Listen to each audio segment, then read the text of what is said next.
For this flight, we resurrected one of our early drones from 2016 or so. It's a Yuneec Typhoon H 480 hexacopter. It's one of two we have, and each has 6 motors and propellers, not just 4. That means that, unlike a quadcopter, it can still fly and land safely even if one of the 6 is lost or stopped. Why fly an old drone, you ask? Well, we're just a week away from a possible U.S. government ban of drones and drone parts made by DJI and Autel Robotics. Those companies are in China, just like Yuneec, but at the moment, for some reason, our government sees no security risk from Yuneec Electric Aviation. So in case our DJI and Autel drones get grounded for lack of replacement spare parts and batteries, we thought it'd be a good idea to make sure the 4 batteries we have for the Yuneec Typhoon H are still serviceable. Neither has flown in a year or so. We had no problem charging the one we used for this flight, and we have an external Holystone remote ID module stuck to the top of this drone. The FAA hadn't even thought about remote ID when this drone was built. Same for the Autel Evo 2. The DJI Air 3, of course, has remote ID built in. We're up over the St. George, Louisiana neighborhood, refreshing our memory of how to fly this drone with its huge ST16 controller with built-in video screen. We're making a run around the block at 120 feet or so. We retracted the landing gear just after takeoff, and this big 4.4-pound beast looks as cool as ever. Heavy as it is, it still seems to leap off the ground at takeoff. One drawback of all the propellers is that they're easy to get in the camera shot.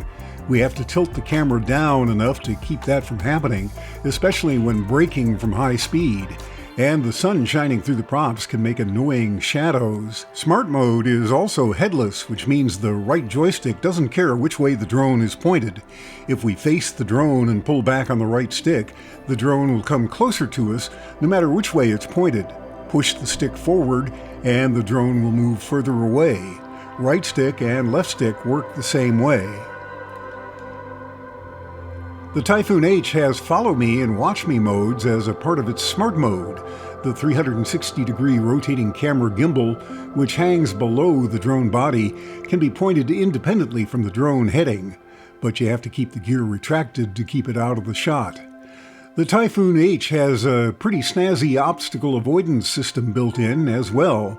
It uses an Intel RealSense module with a group of sensors pointed to the front of the drone. In smart mode, with obstacle avoidance turned on, any changes to the direction of flight for the drone cause it to yaw first to point the sensors in that direction, regardless of where the freely rotating camera is pointed. This eliminates the need for sensors all around the aircraft like the DJI Air 3 and Autel Evo 2. The ones in front are all the Typhoon H needs because they're always pointed in the flight direction.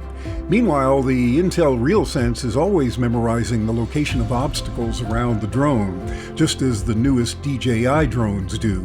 In a tight spot with lots of obstacles, it'll calculate a way through and seldom get stuck. This drone also has a team mode to allow flying with a separate pilot and photographer. You can bind 2 controllers to the drone. The pilot controls the flight of the drone, and the photographer controls the camera. He uses the joysticks for controlling the pan and tilt of the camera, rather than the usual rotary knobs and sliders. This allows getting complex shots during complex drone moves. Here we're in follow mode with Watch Me turned on. The drone keeps its camera pointed at the controller.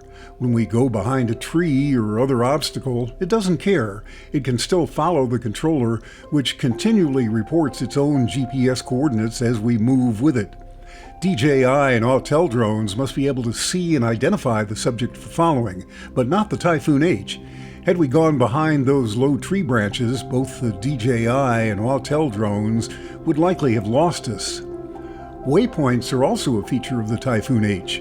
Curved cable cam flights can first be recorded by flying to each waypoint so the drone can memorize their location and altitude.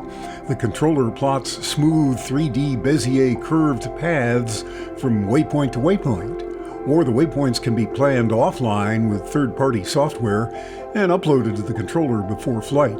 We've done them both ways with this drone. During a curved cable cam mission, the right joystick becomes a camera pan and tilt control, since the pilot doesn't need it as a flight control. Now we'll turn around and walk back to our takeoff location, a place most drones call home point. And most have a return to home button to make the drone go to the home point and land. They also have fail-safe modes to automatically return home if the remote control signal is lost. The Typhoon H is a bit different. Home is always where the controller is at the moment. This can be good if you've moved some distance away from the takeoff spot and you want the drone to land near where you are now, but it can be bad if you're now standing under some trees, you're on a boat, or some other bad place for landing. The Typhoon H is programmed to land in the current location of the controller, but outside a 25-foot safe circle around the pilot and controller.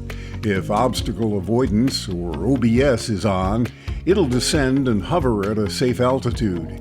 If you then turn off OBS and extend the landing gear, you can land the drone where desired. You should do that in angle mode. In smart mode, the drone will try to stay 25 feet away from you. Now we'll do what we told ourselves not to do.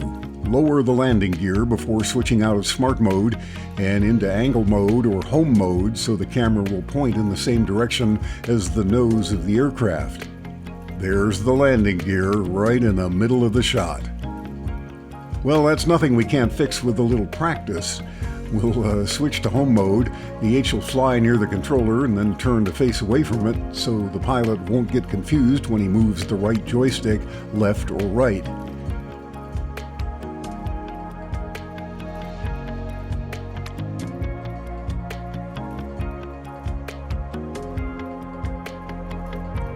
There's the turnaround, and now the drone descends to land.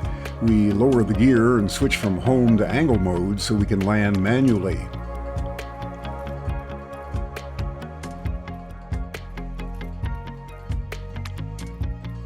Typhoon H landings can be a little tricky. The landing gear is tall enough that the props stay just above ground wash turbulence, and once you force the drone down into it, the drone likes to wander a bit. We were less than gentle with this landing, not having practiced in a year or so. We need to fly this baby more often.